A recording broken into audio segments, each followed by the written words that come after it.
AP assembly సమావేశాలకు సంబంధించి BSc సమావేశం ప్రారంభమైంది.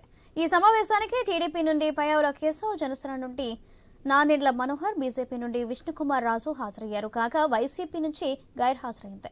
ఇక బీఎస్సీ సమావేశంలో ఈ రోజుల పాటు అసెంబ్లీ సమావేశాలు నిర్వహించాలి, అసెంబ్లీ షెడ్యూల్పై చర్చించనున్నారు.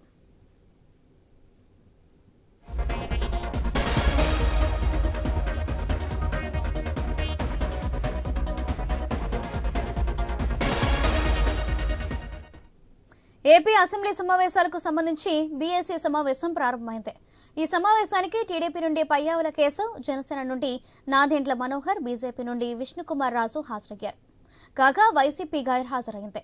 ఇక బీఎస్సీ సమావేశంలో ఎన్ని రోజుల పాటు అసెంబ్లీ సమావేశాలు నిర్వహించాలి అనే దానిపై అసెంబ్లీ షెడ్యూల్పై చర్చించుంటారు. రైట్, ఇదే అంశానికి సంబంధించి మరింత సమాచారం మా ప్రతినిధి హరీష్ అందిస్తారు. హరీష్,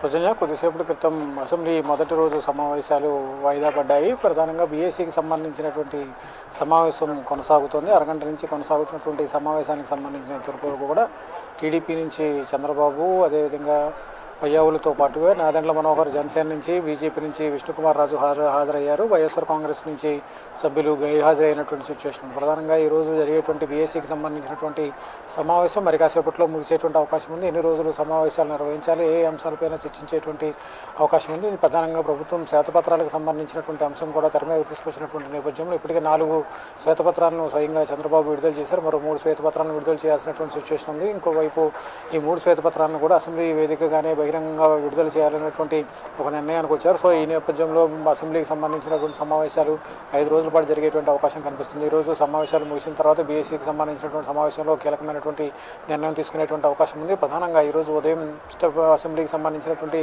సెషన్స్ స్టార్ట్ అయిన తర్వాత, అంటే పూర్తి స్థాయిలో కూటమి ప్రభుత్వం అధికారంలోకి వచ్చిన తర్వాత పూర్తి స్థాయిలో జరుగుతున్నటువంటి తొలి అసెంబ్లీ సమావేశం, రెండో అసెంబ్లీ సమావేశం. మొదటి సమావేశం సభ్యుల ప్రమాణ స్వీకారానికి పరిమితమైంది. ఇప్పుడు రెండోసారి జరుగుతున్నటువంటి అసెంబ్లీ సమావేశంలో పూర్తి స్థాయిలో 5 రోజుల పాటు సమావేశాలు నిర్వహించేటువంటి అవకాశం కనిపిస్తోంది. ఇందులో భాగంగానే కూటమికి సంబంధించినటువంటి పార్టీలు, అదేవిధంగా వైఎస్ఆర్ కాంగ్రెస్ పార్టీ ఉదయం నుంచి కూడా నిరసన వ్యక్తం చేస్తూ ప్లకార్డులను పట్టుకొని సేవ్ డెమోక్రసీ పేరుతో అసెంబ్లీ ప్రాంగణానికి వచ్చేటువంటి ప్రయత్నం చేశారు. అదే సమయంలో గవర్నర్ ప్రసంగం కూడా ఉండడం, గవర్నర్ కూడా వస్తుండటంతో గేట్ 4 నుంచి వచ్చేటువంటి వైఎస్ఆర్ కాంగ్రెస్ పార్టీకి సంబంధించినటువంటి శాసనసభ్యుల్ని జగన్ కూడా అడ్డుకున్నటువంటి సిచ్యువేషన్ కనిపిస్తుంది. ఆ దగ్గర ఉన్నటువంటి ప్లకార్డులు లాక్కోవడం పట్ల జగన్ చేశారు, తీవ్ర ఆగ్రహం వ్యక్తం చేశారు. ఆ తర్వాత కొద్దిసేపటికి గవర్నర్ రావడం, గవర్నర్ వచ్చిన తర్వాత వైఎస్ఆర్ కాంగ్రెస్ పార్టీకి సంబంధించినటువంటి సభ్యుల్ని మరొక మార్గం ద్వారా అసెంబ్లీలోకి అనుమతించారు. తర్వాత గవర్నర్ ప్రసంగం ముగిసిన తర్వాత వైఎస్ఆర్ కాంగ్రెస్ పార్టీకి సంబంధించినటువంటి నేతలందరూ కూడా వాకౌట్ చేసుకుని బయటకు వచ్చినటువంటి సిచ్యువేషన్ కనిపిస్తుంది. మొత్తం మీద ఈరోజు జరుగుతున్నటువంటి సమావేశం పూర్తిగా ఒక రకంగా ఉద్రిక్తమైనటువంటి వాతావరణంలో స్టార్ట్ అయింది. ప్రశాంతంగా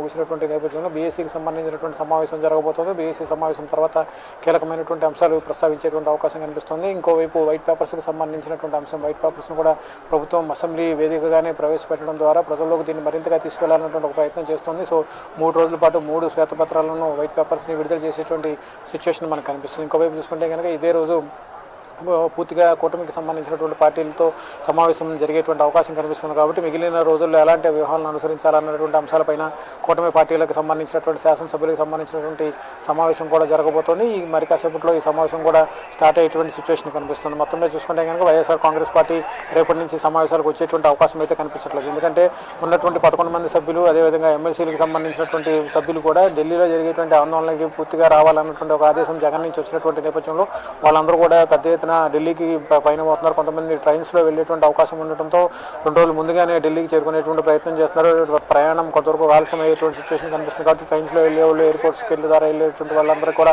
ఢిల్లీ రావాలని చెప్పి కూడా జగన్ పిలుపునిచ్చినటువంటి నేపథ్యంలో ఈరోజు బీఎస్సీకి సంబంధించినటువంటి సమావేశం తర్వాత కూటమి పార్టీలకు సంబంధించినటువంటి సమావేశం కూడా జరిగేటువంటి అవకాశం కనిపిస్తుంది. మొత్తం మీద అసెంబ్లీ సమావేశం తొలి రోజు ఉద్రిక్తత మధ్య కొనసాగినటువంటి సిచ్యువేషన్ ఉంది. గవర్నర్ ప్రసంగానికి సంబంధించినటువంటి ధన్యవాదాలు తెలిపేటువంటి అంశం పైన కూడా ఈరోజు చర్చ జరిగేటువంటి అవకాశం ఉండేది. అయితే అసెంబ్లీ సమావేశం వాయిదా పడడంతో రేపు లేదా ఎల్లుండి జగన్కి బీఎస్సీకి సంబంధించినటువంటి సమావేశంలో ఏదైతే గవర్నర్ ప్రసంగానికి ధన్యవాదాలు తెలిపేటువంటి అంశాలపైన కూడా చర్చించేటువంటి అవకాశాలు అయితే మనకు కనిపిస్తున్నాయి. Soujanya. Right, thank you Harish.